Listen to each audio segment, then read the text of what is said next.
Welcome everyone to the Danish Wrestling Nerds YouTube channel, and this will also be available at a podcast at a later moment. So welcome Nick Sullivan, the Natural. Thank you. How's it going? Yeah, it's going actually great. It's a little bit late here in Denmark, but I could not miss the chance to interview someone using the nickname the Natural. So thank you again. And probably you were wondering, as we were talking about a little bit earlier on, why did I contact you? Well, I'm just a wrestling nerd with over 35 years of interest in wrestling. Yeah. And I'm just scrolling around the internet, and it just popped up this guy. Well, he's quite interesting because he stands out from all this jungle of wrestlers. Yeah. Wrestlers. So for me, I was just asking myself the questions. Well, I want to dig a little bit deeper into which type of wrestler this is. And for me, I think actually the one thing that's so important is that I think every wrestler has a story to tell. So I'm here to hear your story. Who is Nick Sullivan? And where did it all started about wrestling? Well, first off, Nick Sullivan, they call me the Natural. Prior to getting into professional wrestling, I was an amateur wrestler since I was a little kid. And a goal of mine and for my grandfather was to always be a pro wrestler. So after a long stint in amateur wrestling and freestyle and Greco, I wrestled overseas a few times. It happens when you lose that passion. And you've been doing it for so long that you just don't want to do it anymore, and you want to venture out to something different and new. And it all started, my grandfather, he died back in 2012. And I was in college at the time, and I just remember the way I was taught in amateur wrestling, it's always be aggressive, have a good head on your shoulders, be very humble. But when he passed away, I didn't really know how to, I guess, express myself in an emotional way, like with sadness and stuff. There was a lot of anger, hostility. I wish I could have done something, and a lot of depression. And what happened was, I remember my grandfather and I would watch wrestling all the time. WCW, WWE, TNA, the Monday Night Roars, everything. And that I made a promise to myself was, hey, I'm going to be a pro wrestler. Okay. So late 2017, early 2018, I made in contact with a couple people, but then I started training. And my wrestling coach, who was the one that coached since I was younger, always knew I wanted to be a pro wrestler. And honestly, that's how it all started. Okay. But from there on, how did you move on? Because one thing is that you start with the training, but the next steps from there, how did you develop into the character that you are today? Well, my wife. We have a lot of time, Nick, so take your time. My wife says I have a little bit of an ego, but when I got into pro wrestling, I just remember very serious, because for me, the transition, I'm not sure how it goes for other individuals that transition from a different sport into pro wrestling, but for me, the hard part was holding things back or getting taken out or letting guys do moves to me. I'm so used to just going like 120 miles an hour. So I'm practicing, I'm like legit punching guys in the face, suplexing them with their heads and stuff like that. And I don't mean to, it's just a natural instinct. Yeah. And that's where the phrase the natural comes from. A lot of guys would complain, but it was honestly nothing. I didn't mean to hurt them. And I've been doing this for about, I would say 4 years. So actually after 3-4 months of training, that's when they start having me in matches. Whoa. Literally for a year straight, I was just doing squash matches. So somebody just beat them up really quickly, then go on from there. So basically, they took all my strengths and hit my weaknesses. But then the place I was wrestling at, Upstate Pro Wrestling in Rochester, they have a lot of trainers. Colin Delaney is from there. And I just wanted to venture out. So after like a year and a half, 2 years there, I started wrestling at other places, getting other training. And like my third year in, like right now, that's when I started developing my character, starting to express myself more, not think about all the moves I'm gonna do in the match. Just go out there, be more fluid, just go with the flow. Because the one thing I could say is when I started, I was very robotic because I wanted to, like in amateur wrestling, I was just thinking about my next move ahead. And now I'm at the point where I'm comfortable. I have a character. I'm either a babyface or a heel. I ponder to the crowd, taunt the crowd, have the fans either love me or hate me. And now I'm at that point where I'm at that element where I'm very comfortable. That's so good, but for you is actually so you're more relaxing in the character and more into the role, because I think, as you actually mentioned, either you got that feeling, or you don't in pro wrestling, and you get too mechanical, you don't enjoy it, you don't see it like a play where you had to do something to give it back to the crowd. But from there on, did you, in your first years or so in pro wrestling, Nick, did you experience some bump on the way to where you are now? Because I think actually bumps is very career defining for a lot of wrestlers, because a lot of wrestlers talk about, well, I experienced that and I got from here to there, but it is the bumps that I think is going to make you from a good wrestler to a very... Oh, yes. Oh, well, one of the reasons why I left this establishment was, and I'm not trying to knock anybody, but I was wrestling there. And the thing is, I wanted to venture out, because my thing is, you're going to wrestle same guys every show or once a month. I don't want to be a weekend warrior. My goal to get into pro wrestling was for my grandfather. And my opinion is, if you want to get into pro wrestling, I think your goal is to be able to get signed. I know a lot of people get into reasons, but my goal is to get signed. Both my wife and I, luckily I work from home and we both have very good jobs, but my goal is to say, hey, quit your job, take care of the baby and the dog, let me take care of everything. Like, that's my goal. That's all I think about whenever I wrestle, compete. But to backtrack, things happen. Me and the promoter didn't see eye to eye. He said some things. It is what it is. And my goal, I like to prove people wrong. Exactly. And my goal was, so I'm like, all right, I'm not gonna curse on your podcast, but it's fine. Okay. I'm like, all right, motherfucker, you want to treat me like a dog or a piece of shit? I'm gonna prove you wrong. Exactly. Two is, I know what I'm capable of, especially with the amateur wrestling background, when it comes to holds and stuff like that. And my thing is, you know how it is with wrestling; it's all word of mouth. And I did not want to get a bad rap, so it's not tucking your tail between your legs. It's like, okay, let me backtrack, because the old me will get mad. I'm like, oh, I'm going to knock you out. But the adult me is going to be like, you know what? Okay, hey, sir, thank you for the opportunity. Good luck with the company. That's the one thing I don't want anybody to fail. But my thing is, you're going to treat me like a piece of crap. I will make sure to get back at you in a way where it makes me shine. Yeah, exactly. And I believe I've been doing so far. But that's great, because I think actually, if you can perform or give the crowd everything that you want, you have to have a good chemistry with the promoter. You want to make sure that you're there and that you're feeling comfortable. Yes. No chances in that you can do that if you're not comfortable.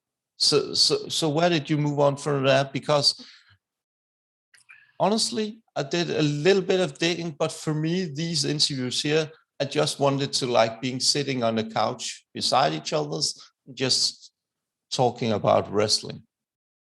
Oh yeah. So for me, so just let me hear from there. Where are you now? Exactly, in the wrestling history, because.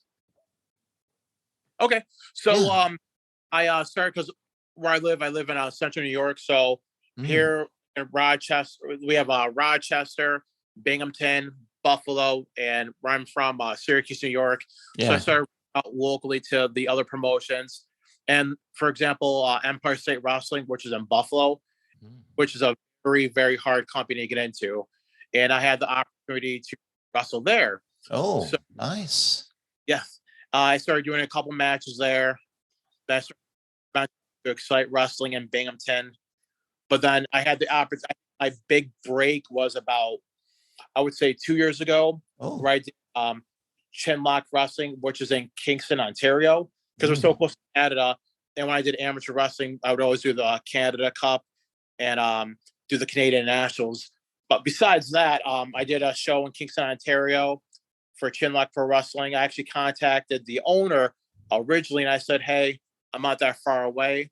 I'll come help out. I don't expect to wrestle." And he's like, "No, let me put you in a battle royal." And it was with House of Hardcore. So I had a chance to get some good stuff in, get a couple throws in. And there's a company in Canada called C4, which is one of the top companies in Canada. Exactly. Kevin Owens and the promoter there's Steven Gibson. He watched me and then he talked to me afterwards. He's like, "Hey, I think I know you," and I think I know him too. He may have seen me do amateur wrestling. I'm like, "Oh yeah," and he's like, "Yeah, I run C4." I'm like, "Oh, I know what that is." He asked me to come down the week after. Came down. I got on the pre-show. Then I did a couple more matches there. Then obviously the pandemic happened. Yeah. But my goal overall is my goal is to mostly wrestle in Canada. I'm a very big, like with the Canadian fans, they're very passionate. Every crowd's a very big crowd. Most of my friends are Canadian wrestlers, and I notice when it comes to other promotions I've wrestled in, all these guys want to do is just they want to help each other out and just work together. Exactly. That's what it's be about. Obviously, there's going to be egos and backstabbing involved, but a lot of these guys, like, they want to have the matches make sense, just work together. And to backtrack with that, I've been wrestling mainly for a company in Albany, New York, run by Mike King, called the Championship Wrestling. And actually, that's where I had my match with Moose. Back world champion. And I know from my area, he played at Syracuse University. And I will say, like, with that match, that was like my test match to show, like, hey, I know I can make it.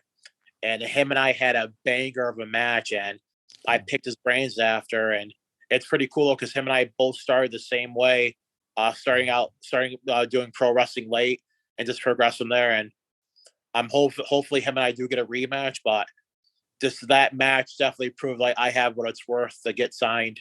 Yeah. And that, like, I'm just gonna just go through the moon and shine in the stars, Exactly. But maybe Moose is that lucky that he will get a rematch with you. Yeah. Exactly. You have to turn it a little bit around there, I think. But let's take if you can take us back to that match. What was your thoughts going into that match with Moose? Literally for like 2 weeks straight. My manager, Father Derek, who's actually I've actually known him for a very long time. He actually taught my brothers and my wife. And he was a very, very good pro wrestler. When I was young, I used to bother him at the gym all the time. But besides that, we had a game plan on how we would. I watched Moose all the time, so I would watch more of his matches in depth, more of as a wrestler than a fan to pinpoint what he does. Awareness. Father Derek and myself were at the wrestling school where we train at in Syracuse, and we're going over ideas on how we want to do the match. And Moose and I spoke online a few times, but then when Moose came to the show, we just clicked. And the ideas that he had the same ideas, which was awesome. And I can say right now, for someone like him, he's very helpful and very giving. Perfect. And I couldn't say anything negative about that guy. And I know, and what makes me laugh online, as you know, like, you have wrestling fans or guys or girls that are jealous of other guys' successful that would dog him or other guys on, or dog Impact Wrestling in general. It's like, about why? I'm like, these guys are making good money. WWE's been trying to get at him. He keeps to resign with Impact, so they must be doing something right. But again, too, everyone wants to complain. Everyone wants to put somebody down. But I think that's how society is in general. Yeah, but that's the general problem actually at the moment about the wrestling world, if you ask me, Nick, because everyone uses so much time bashing the other promotions, like the feud between WWE, AEW, Impact, and so on. It's like a kindergarten. Yeah. Oh, my shovel is bigger than your shovels. My father is stronger than your father, and so on. Yep. Instead of enjoying that we have so much diversity in wrestling at the moment. I 100% agree, and I think that's and another problem is too with the wrestlers too. Yeah. All these guys want to bash these companies or a lot of these wrestlers on TV, but it's like, okay, you want to bash these guys again? Wrestling's word of mouth, so they probably know you're talking shit about them. But again, care. Like people can talk shit about me all the time. I don't care. My goal is to get signed and make money, and that's how I think everyone should be. But it makes you laugh a lot of these guys that are shitty wrestlers talking negative about this guy or that guy. But it's like, all right, but I bet you if they or this company, I bet you if they offer you a contract or they offer you this money, you bend over backwards, or you'll have the guy bend over like, all right, which ass do you want me to kiss? You know, and it baffles me, and that's why when it comes to the locker room, I'm always respectful, shake everyone's hand. But to me, it's all about, in my mind, it's all about my match. I don't care where I am on the card. My goal is to be the match of the night, and I take a lot of pride in what I do. I think because of the amateur wrestling, but I'm very performance driven. Exactly. Yeah, and like I said, since like my 3.5, 4 years in, now I'm learning with Derek on my side, just learning how to broaden my character development, being more comfortable. Exactly, but for me, actually, it is that you have to give your every match a great story. Yep. Just the storyline in the short run and the big storyline, if it's possible for the long run as well. Because I think for me, the best wrestler and the best matches is very great storyline build up and very good storyline driven. Yes. As well. And so, I know, sorry to interrupt. No, I know just people, for example, will like dog on Hulk Hogan, say, oh, he can never wrestle and this and that, or John Cena. But you know what? Look how much money those guys made. I still watch all the old matches to study from, and watching Hulk Hogan, the only thing just comes out. I still get hyped up. I love to meet Hogan. That guy, like, and I know, and people, there's stuff that happened in the past, and people have their opinion, but the thing is, you have to see people's side of the story. I know a lot of things are controversial today in the world, but it's like you have to listen to people or see what they have to say or what's going on in their mind, because mistakes happen. I made mistakes. Everyone makes mistakes. You just have to own up to it, you know. Exactly. I can tell you right now, like there's a match where I wrestled at FML in Quebec. 2 weeks ago, I wrestled a very great wrestler named Jeremy Prophet. And Derek couldn't attend the event. And that match, that's the match where I showed a lot of my character. Perfect. Quebec flag, hung it upside down, waved it, and I blew it on my nose. After the match, I put the Quebec flag after I won in the middle of the ring. Well, actually, I wore it on my neck like a trophy. Yeah. Put the Quebec flag in the middle of the ring and gave the second sign. And I felt very good. And he praised, because he asked me how long I've been training for and like all my background. I told him, he's like, oh, you've only been wrestling for that long? Yeah. He told me I was very good. I'm like, and someone coming from him with his caliber and him wrestling for like around 20 years, that meant a lot to me. And he told me, like, if there's anything I could do or promotions, just let me know. That made me feel very good. And I saw a lot of friends that I couldn't see because of the pandemic. So I felt very good, because my goal is, when I'm in a company, especially like in Canada or a brand new company, my goal is to perform at that level. But a lot of guys need to learn how to perform at 110 or 120%. And I just felt so good because that match, I still did all my amateur throws and stuff like that, but it was more of a character I played. And I feel very good after that match. Cause like I did less stuff, but more of a character. I still got paid the same, you know? And exactly. I felt very good. that. Yeah, but I think actually, so we talked a little about your match with Moose, but tell us actually about your first match ever. We were talking a little bit about it earlier on.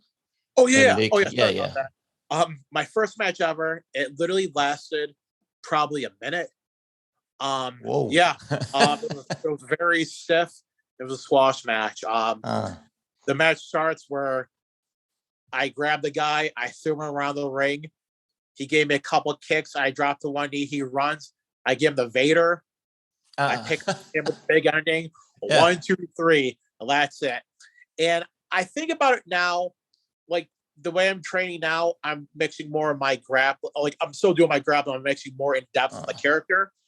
But the training back then, I'm glad like the way I took the path of pro wrestling, but I will agree that I wasn't ready. But I am glad and grateful for the path I have taken and how everything developed and came into play. But also, I think one thing that's very defining for a wrestler is the finishing move. Yes. When did you came up with the one that you're using today, Nick? Well, the big ending when they had to do that move, it was when I started, it was more of the safest move I could do. Because it's just a simple flapjack. Yeah. So it was a very safe move that I could do with such little training. But I started developing it more and started doing a lot of improv with it. And a lot of times now I'll do a 5-point throw, which is in Greco, a 5-point throw could be any type of throw depending on your arch, but it'll be a suplex. But it's a legit German suplex. Okay. My body and that guy's going for a ride. And I had a couple instances where, again, it comes to word of mouth where guys will jump with it. Then afterwards, they would complain after. Because if I'm going to legit, because right now I weigh a good 270, 275, and I'm used to throwing guys that are 300 pounds around. Yeah. Somebody that's 240, and I tell him don't jump, and he decides to jump, he's going to land completely on his neck, and then he complains afterwards. And I used to get pissed off and just scream at people. Yeah. And I had instance where a guy didn't tell me during the match he was going to try to do a backflip, and he landed on his neck. And all I hear is the crowd saying, "Oh!" Everyone's freaking, and I'm literally in the middle of the ring doing a curtsy like I'm Triple H. I under her soundly. I have no idea what's going on. Everyone back is getting mad at me. I'm getting ready to fight people because I didn't know what was going on. And he told me what happened. I'm like, dude. I'm like, you make me look bad. I'm like, next time, let me know.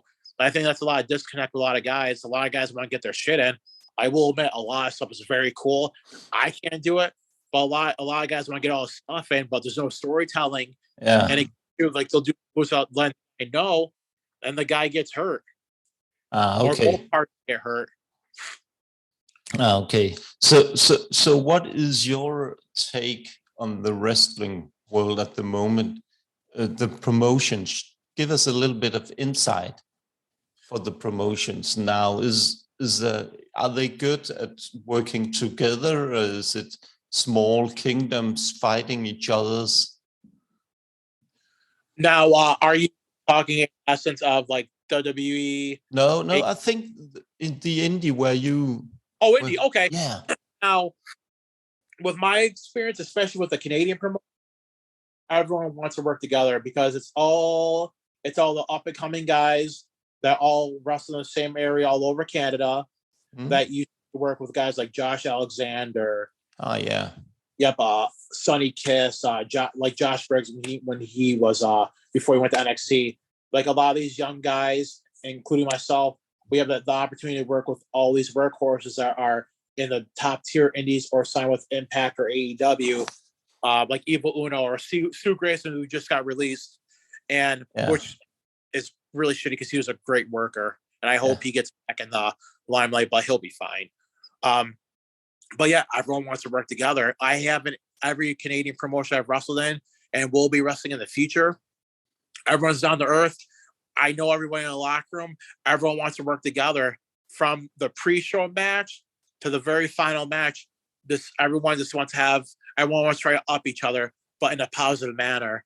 Now, I've been to other promotions where guys are good, man. Like, oh, you're wrestling at this company and we're all in the same state. Oh, you can't wrestle here. Oh no, I have heat on this guy. I'm like, wait, what? I'm like, what does that do with me? Like, okay, you hate this guy, you hate that guy. That has nothing to do with me. I'm just a wrestler. I'm trying to make it. You other promoters have your other issues. You guys hate each other. Let's find Danny, but don't take it on me. And that's everybody. If it's this one issue or some guy has an issue with another guy, everyone wants to dog on each other. Just work together, you know. And I will admit, there's some wrestlers that are better than others that will try to take the role and try to make all the companies work together, but they can't even get that to work either. So it's basically a lot of guys that are just basically gunning for themselves, you know. Okay. But in Denmark, it's actually so funny because we have 4 promotions in this small country, and they can really not work together because, as you were talking a little bit about earlier on, egos is the main problem here. It's a shame because what it does do, it ruins it for the fans, and it ruins it for the wrestlers too. After a while, the wrestlers are going to start competing with each other, or competing with other promotions. Everyone's going to start hating each other. Exactly, but it's been like that for some years now. We have some good small indie shows. It's great atmosphere. I'm there whenever it is possible for me with my 2 boys or just by myself, doing some small interviews and helping them out. I'm trying to get them to talk a little bit better together with each other, actually, but no, they're not there. Discussion and talk about your issues. That's the other thing a lot of promoters here to do is all sit in a room and talk about each other's issues and try to hash everything out. Yeah. So it's like if Jim Cornette and Vince Russo were in a room together, but that would probably end up. You have to put them all in a room, eat the key, and says, I'm not puking the key out until you can talk together. But I don't think that will ever work now, because some of them think, well, we're better than you, we're getting more attendees and so on. But yeah, it's sad too, and that's the reason why I like Wrestling Canada, because one, to me, I get a lot of people will, I'm trying to phrase this like a certain way. A lot of people will take less money to travel to get on a car. And I was that when I first started, I didn't get paid. You know, I get your dues, but I'm at that level where I'm sorry, Russell's top tier talent. And my things, you have to know your worth and get compensated. You know, a lot of guys think differently, but again, too, all the promoters I've been working with and will be working in the future, we have no issues, you know. And we all compromise too. We all work together. We find certain avenues or certain incentives, you know. But a lot of these guys will take $20 or pizza and go to a shitty promotion just to say, oh, I did this in a match, I did that. And hey, more power to you. But my goal is to work at the best companies possible. And there's been companies or guys that I've contacted or promotions who dogged me. And that's another thing too, is like, it's like, all right, so when I get signed, don't come crawling to me. I'm like, oh, hey, Nick, we need you. Hey, can you come in? It's like, all right, then I'm going to increase my pay by tenfold. Then what's going to happen? Exactly. Thing is too, I like proving people wrong. It's like, if you don't want to bring me in, or if you heard something about me, just tell me. And that's the thing is, honesty is the best policy, you know. But that's the problem, is a lot of these guys won't be honest, or people are afraid of confrontation. It's like, we're all adults, you know. Yeah, exactly. Later and learn to have confrontation without any physical violence. Just talk it out, you know. Exactly.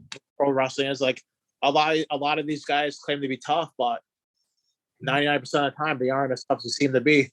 Yeah. They're so soft and gently inside.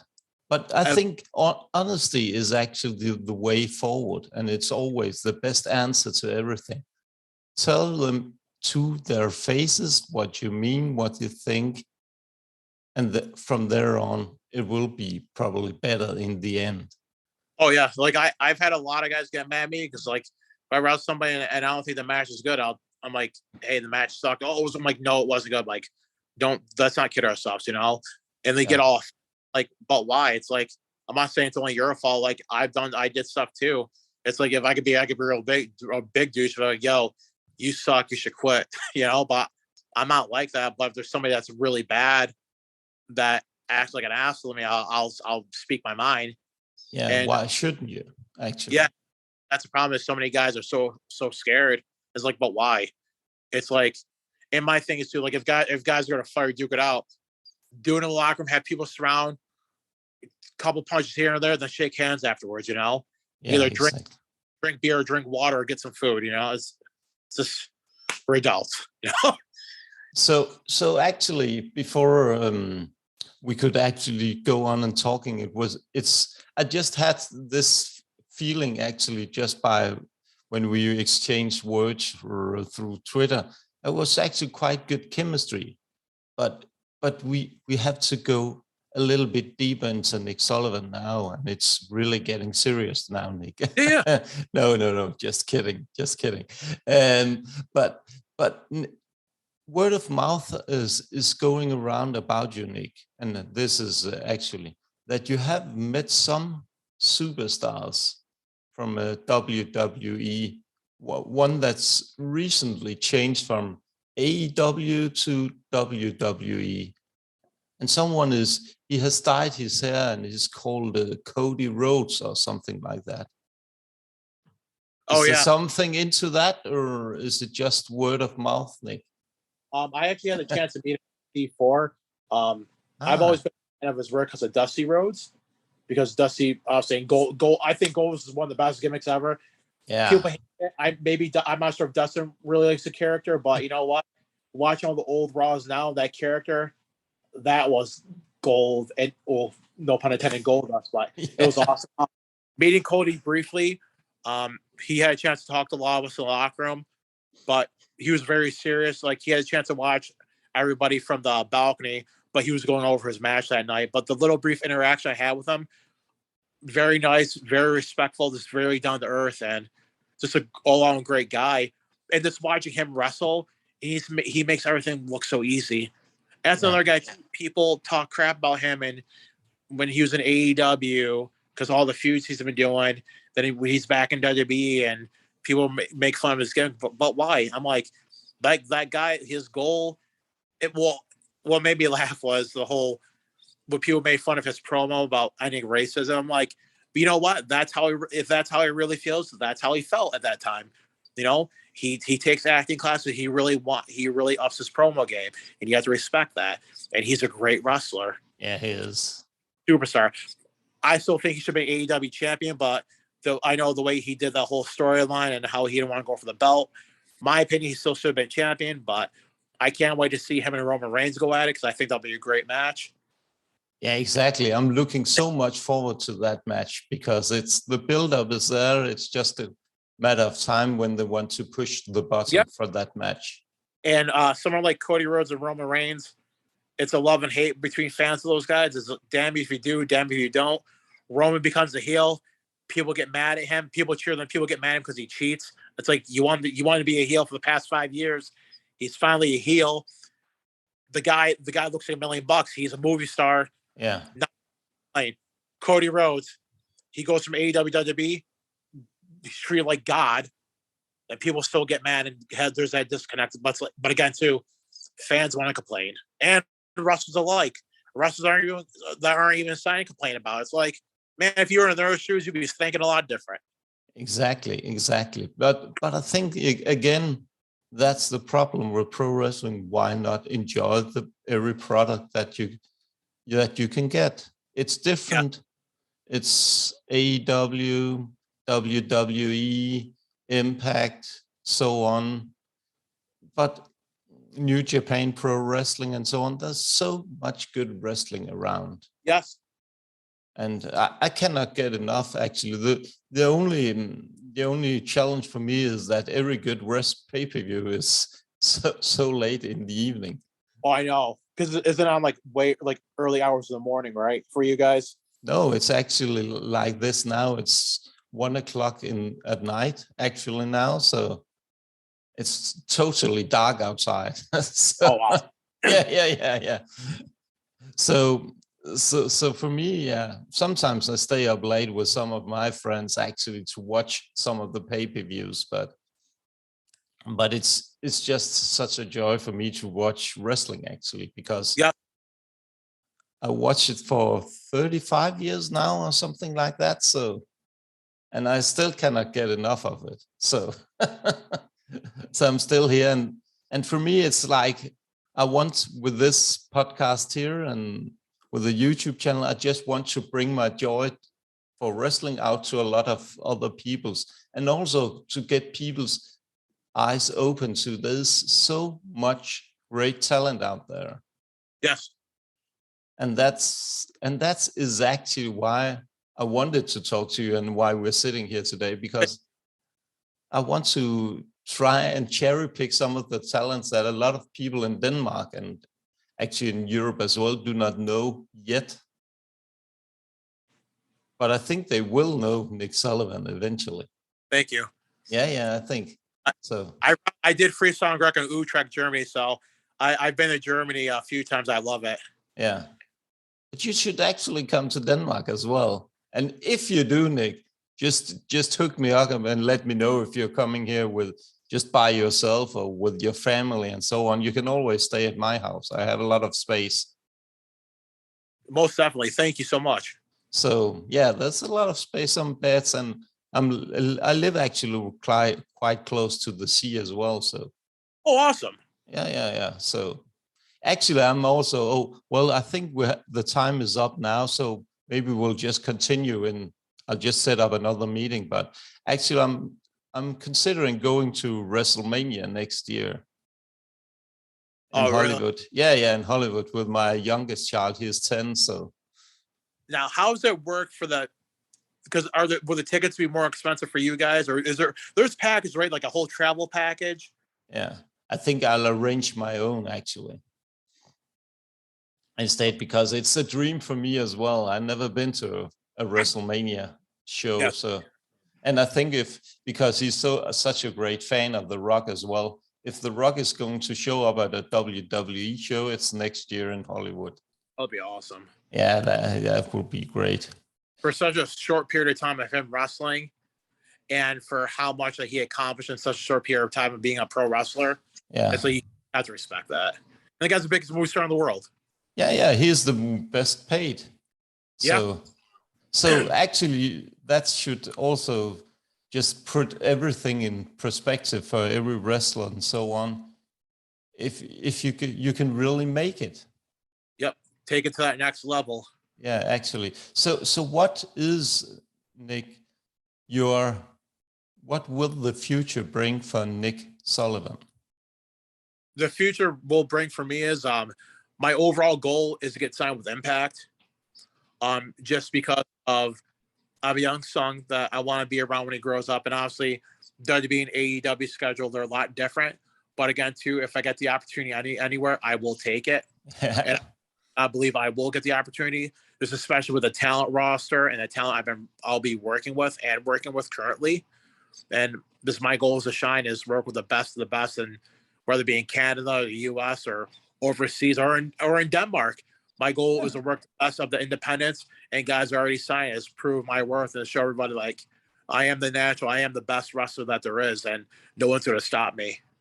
Exactly, but what is your feeling? What will the next year? Maybe we'll talk about the future. It's such a fluffy word, but let's look into the next year for Nick Sullivan. What will we see there? All positive. Just keep grinding, working hard. If I get the opportunity tomorrow to be on TV, I will do everything I can to make sure I have a good match. Whether if the match is 5 minutes long, I'll give the best 5-minute match on that goddamn card. Yeah. But have you been contacted now? I will ask you directly, Nick. Have you been contacted by Impact or some of the other larger promotions? Not yet. I did when I first started, I did extra work for WWE, and that's about it. I do know that you can contact AEW to do extra work. actually my match with Jeremy Prophet I had a few weeks after my first match back, because back in February I wrestled O'Shea Edwards from Ring of Honor, who I'm pretty close. Then I'm getting an orbital fracture, so I was out. I healed in 2 weeks, but I took around 2.5 months, 3 months off just to make sure I'm ready. So that's when I'm going to start contacting promotions. And what the good thing is with a lot of promotions in Canada, they work very close with Impact Wrestling. Yeah. Okay. Nice.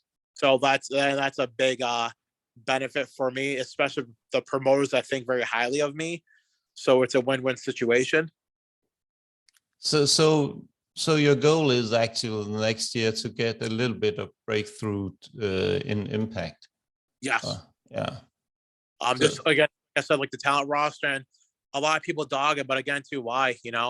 Just my goal is to take the steps, and I was so fascinated with TNA, Impact when I was growing up. I remember when WCW went out of business. I remember my grandfather and I saw a random commercial. It's like Wednesdays, $10 TNA Impact, which I'm like, oh, Jeff Jarrett. I'm like, oh, is this WCW? So I've always been fascinated with Impact Wrestling, and growing up, AJ Styles. Oh yeah. James Storm, these guys, and I'm like, and look what all he accomplished at Impact, and that's my goal too. Like, look at Cardona. Everyone dogged on him when he got let go by WWE. But that guy's making so much money. NWA, Impact Wrestling, Major Figure Podcast, the stuff in GCW with Nick Gage. Just that guy's living a life too, and he's living a dream. I think eventually, once his Impact contract is up, if he actually does have a contract, same thing with NWA. I think he might be going back to WWE for more money, but only time will tell. Yeah, exactly. But I think and that's what I really love about this interview, Nick. You're so damn honest about you want to make it because you want to provide for your family and you want to show them that you can succeed in this line of work, because it's a tough one to succeed in wrestling. You have to stand out in one way or the other. Yeah. But actually, when I look at you, I also see one of my favorite wrestlers at the moment. Actually, I have a lot of favorite wrestlers. I could actually talk for that for hours and so on. But actually, I see a little bit of Keith Lee in you. Oh, I wish my goal is to wrestle that man. Yeah. For again, someone his size, he's a lot bigger and taller than me, but someone his size, like doing the ring, it's phenomenal. It's glorious. And I hope he ends up being champion in AEW at some point. It sucks what happened in WWE with like the COVID scare, the injuries, and just then when he came back, this thing, it just happened. Like he wasn't able to get back to where he was. Again, I don't know what happened, but I'm glad he's making a big impact in AEW. I just hope he becomes world champion, because again, too, like a guy his size, like him, Lesnar, those guys, their size, their statures, they're both the same size, but both built differently. Just the stuff those guys can do in the ring, it's crazy. Yeah.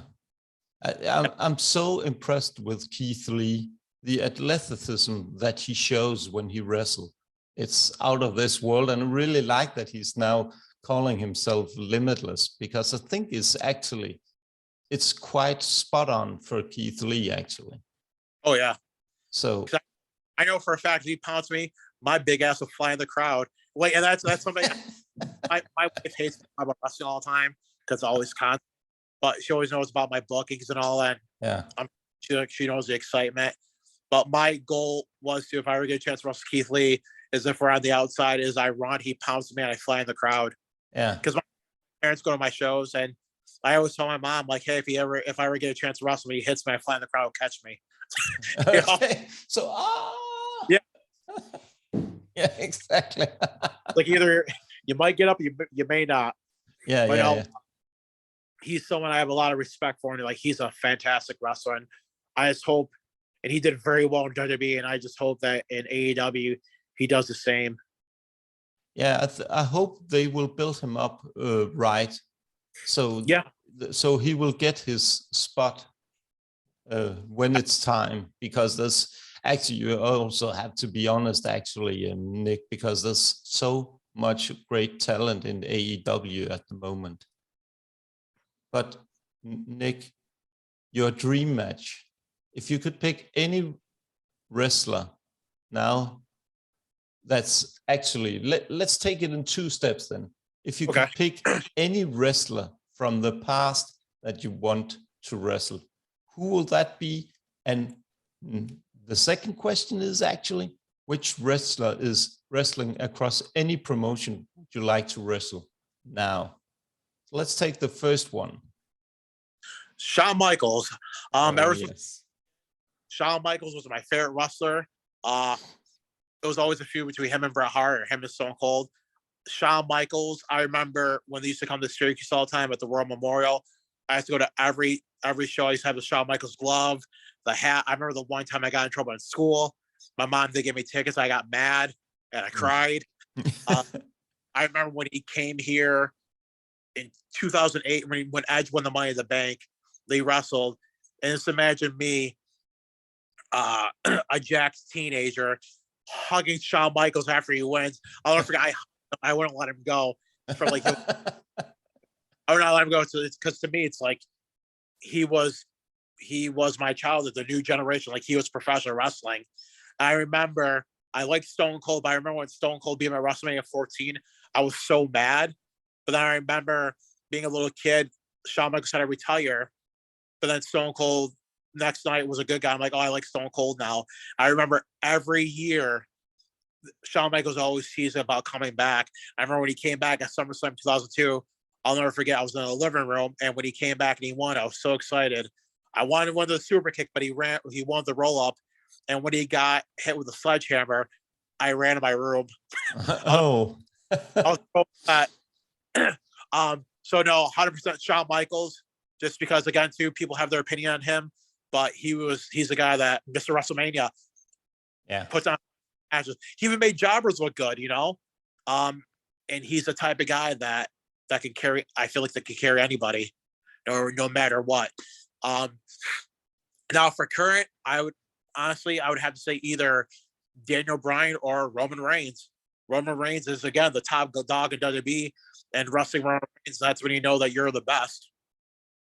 And Daniel Bryan is the type of individual that loves to work with younger talent. He likes building guys up.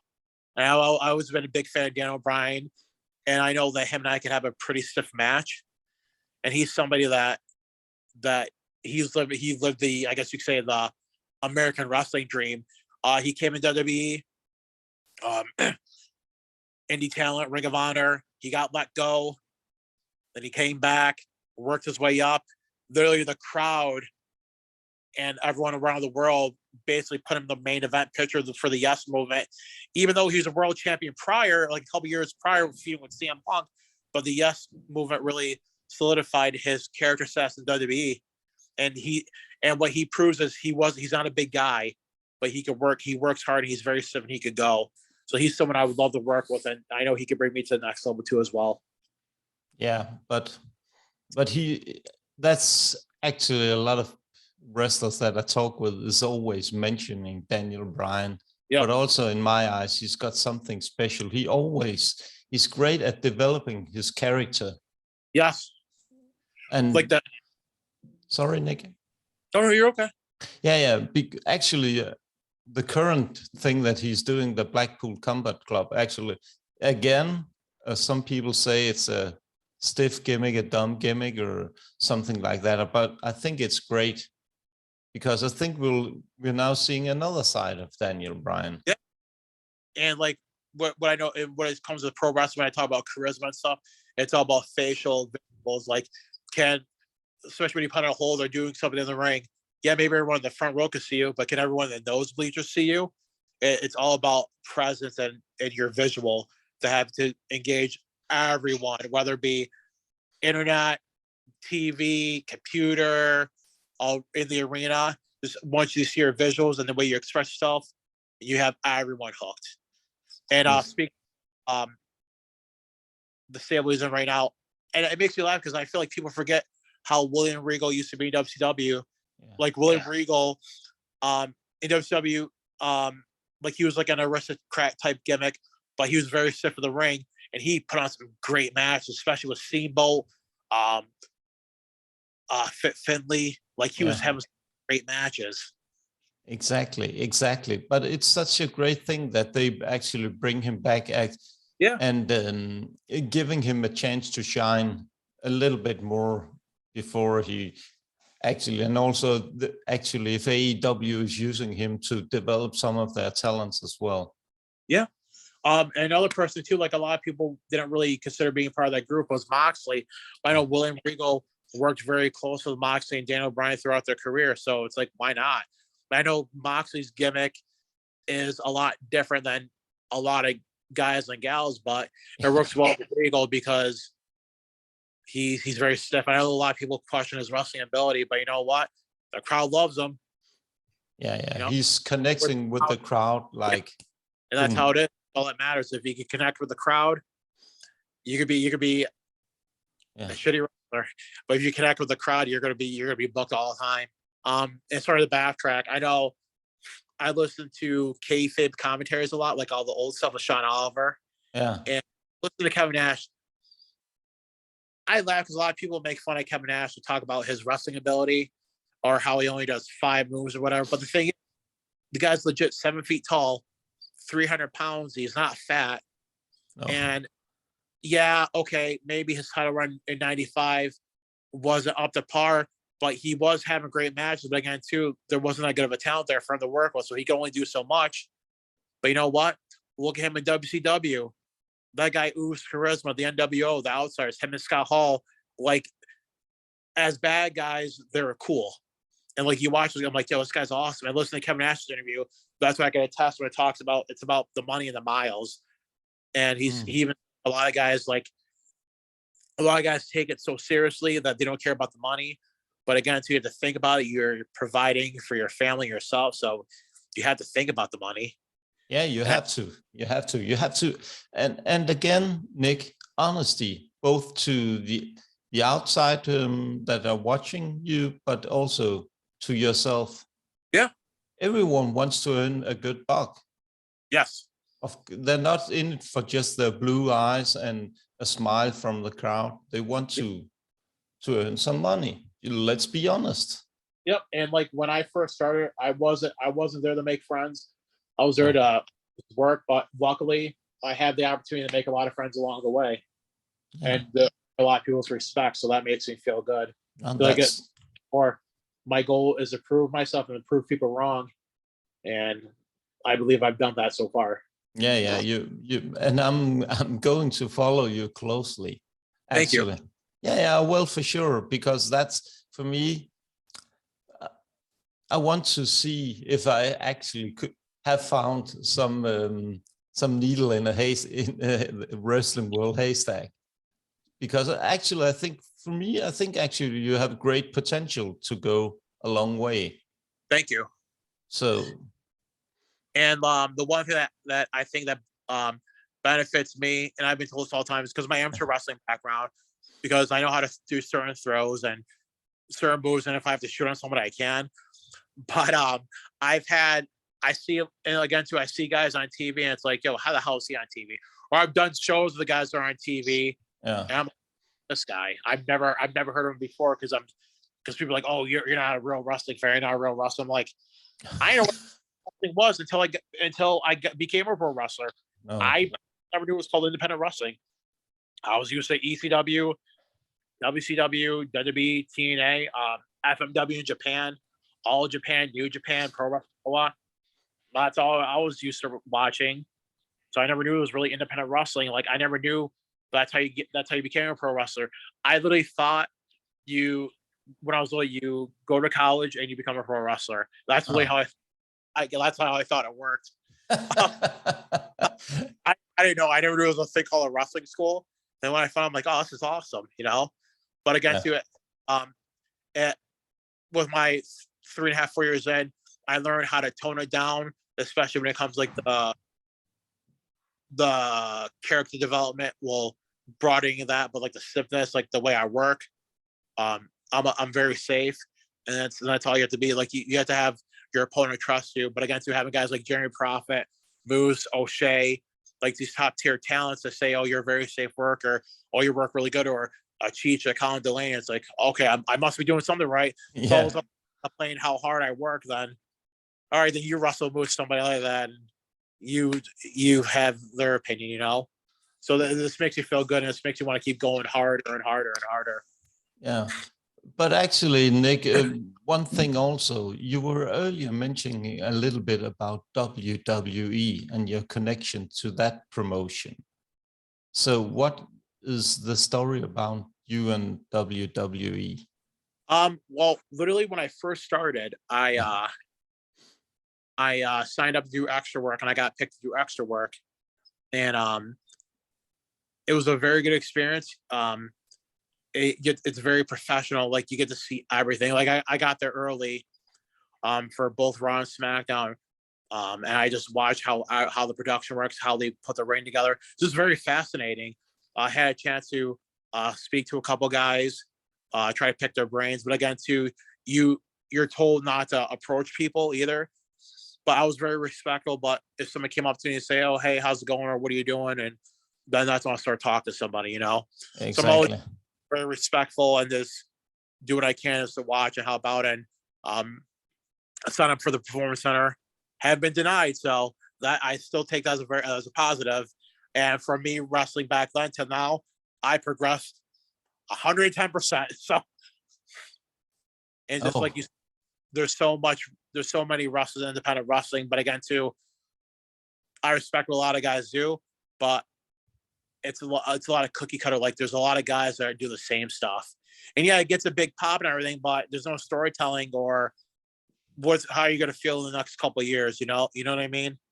And exactly, like, what helps me out is I stand out because I'm a big guy, but what helps out is my amateur wrestling background. I'm very aggressive in the ring. I do some legit throws. When people in the ring, like, yo, he's like, people in the crowd watch, like, yo, he's real. And that's my goal, is to give them that S, like, yo, he's real.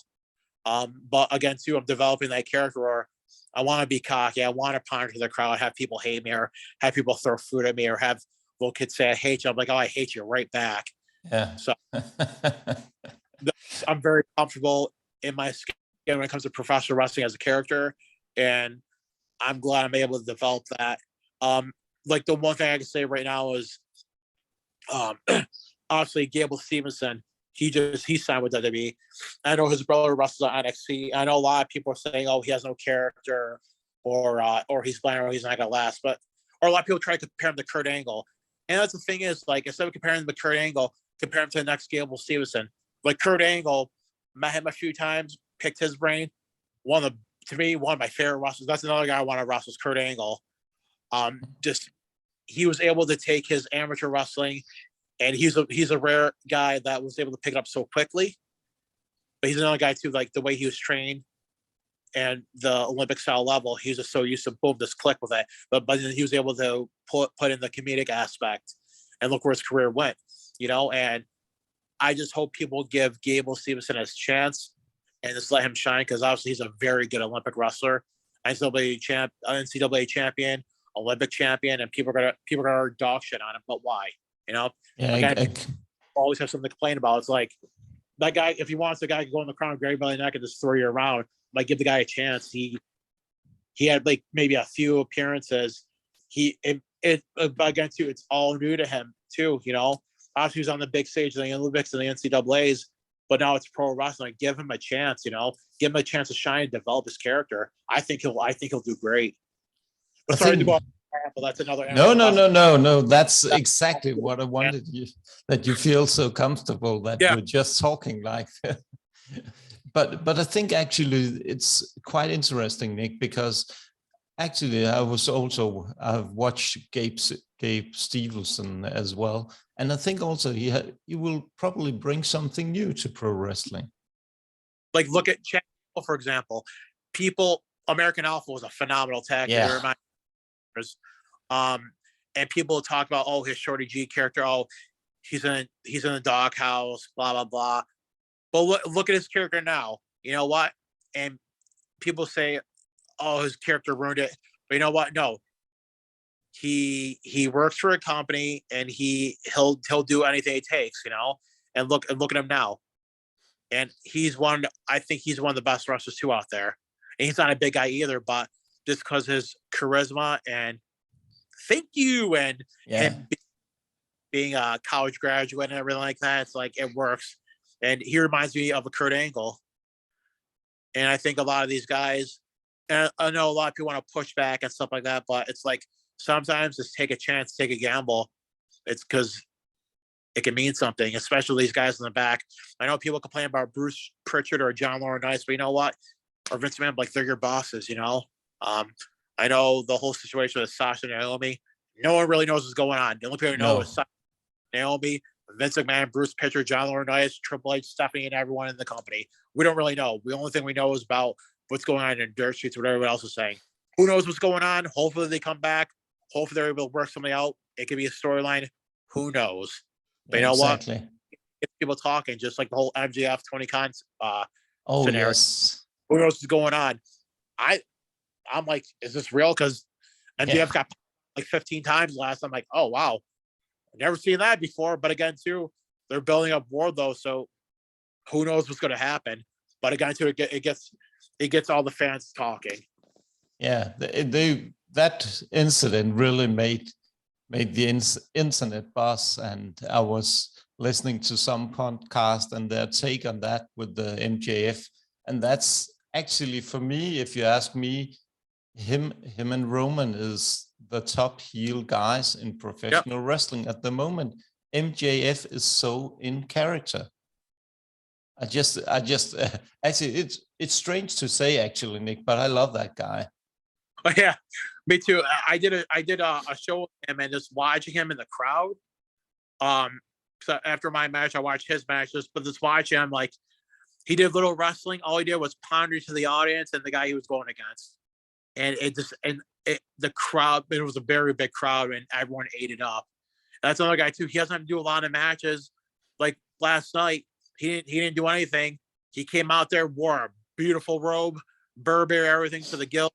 Came to the ring, posed, did what he did, but he looked serious. I was like, yo, is he like, what's going on? Like, is he gonna walk out, or what's gonna happen? He's gonna shoot on Wardlow? Like, is there gonna try to fight? And Wardlow fucking power bombs him so many times, and he gets taken out on a stretcher. It's like, oh wow, what's going on? But again, too, it's that visual, it's that performance, that charisma, it's that connection to the audience where it gets everyone talking. It's like, what's gonna happen next? Yeah, exactly, because one could also think, yeah, they're building up Wardlow, but now they're releasing MJF to... Yeah, it's like, hey, are they burying MJF? And we don't know if MJF got released. If he got released yesterday, Vince McMahon is going to pick him up. Yeah, they will for sure. Yeah. He could really do some great stuff, actually. Mm-hmm. And maybe will he pick up a feud with CM Punk, because now he's off the Wardlow hook. Maybe he will go for the belt. Who knows, actually? There's so many great storylines to develop there. So 100% agreed. Yeah. Nick Sullivan.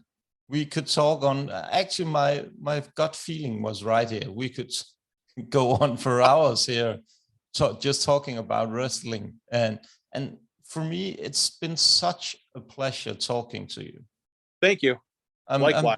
I'm just honored that you took your time, and after a few back and forth about finding the right time with this time zone stuff, a lot of the wrestlers that I want to talk to is actually in a totally different time zone than me. So it's a bit challenging, because I want to get around the world to find some great talents, but it's mainly the States, Canada, and Europe, actually. But actually, so Nick, again, thank you for being on the show, on the podcast. I will let you know when it will be released.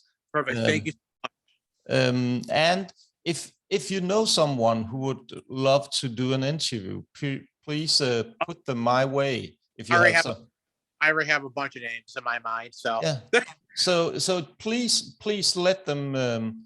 You could actually just write me a DM or something like that. Please let me know, because I want also, for me, Yeah, I would love to interview Brian Danielson or someone like that, but I will also much more like to interview the upcoming.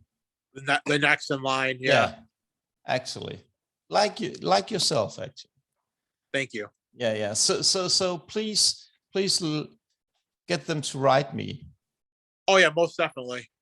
And let's talk again sometimes. Maybe I think actually it could be a fun thing that we'll do an interview once a year. Oh, I'm down. Just to have a little bit of a Nick Sullivan storytelling. Okay. Yeah. So I think we should pick up in a year's time or so. But in the meantime, please let me talk to some of the great talents that you know. Because I want to give every wrestler a chance to tell their story. Okay. So thank you again, Nick. Thank you for your time. It's been a pleasure.